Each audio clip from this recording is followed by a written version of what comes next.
एक गांव में एक कुम्हार रहता था जो मिट्टी के मटके बनाया करता था। उस कुम्हार का एक बेटा राकेश भी था जो अपने पिता के साथ मटके बनता था। राकेश की माँ इस कुम्हार के काम से खुश नहीं थी। वह राकेश को अक्सर शहर में काम करने का दबाव डालती, लेकिन राकेश ये बोलता कि उसकी खुशी इसी काम में है। राकेश की माँ चिंतित थी क्योंकि जल्द ही राकेश की शादी होने वाली थी और कुछ दिन बाद राकेश की शादी के लिए घर सजा दिया गया। गांव वालों की उपस्थिति में शादी हो गई। रमा नाम की लड़की से विवाह संपन्न हुआ।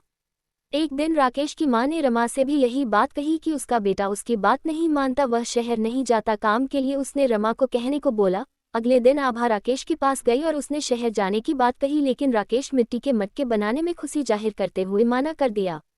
इस लगन को देख रमा समझ चुकी थी कि उनके पति को ये काम बहुत पसंद है। तभी रमा ने राकेश के हाथों से बनाए एक लंबे सुराई वाले मटके को देख उसने तारीफ की और कहा, अगर आप इसे मेले में बेचेंगी तो बहुत ज्यादा पैसे मिलेंगे। ये सुनकर राकेश उत्साहित हुआ। उसने और मटके बनाए और उस पर चित्रकारी करके उसको रंग दिया।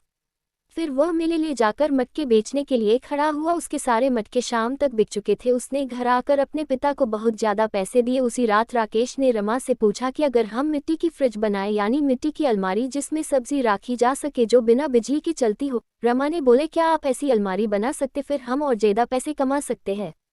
अगले दिन राकेश ने 4 मिट्टी की अलमारी बनाई और मेले में ले जाकर बेचना शुरू किया। लोगों ने इस किस्म की अलमारी पहली बार देखी। उसकी सारी अलमारी बिक गई। एक रिपोर्टर ने उस अलमारी का फोटो खींचकर न्यूज में छापा। अब राकेश को अलमारी के लिए ऑर्डर आने लगे। लोग उसके घर जाकर उससे अलमारी खरीदना चाहते थे।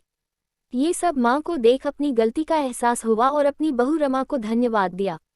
हमने क्या सीखा? इस कहानी से हमें ये सबक मिलता है कि हमें अपने काम में फोकस करना चाहिए और हमें किसी के काम को और उत्साहित करना चाहिए। नए नए आइडिया को भी काम में लाना चाहिए।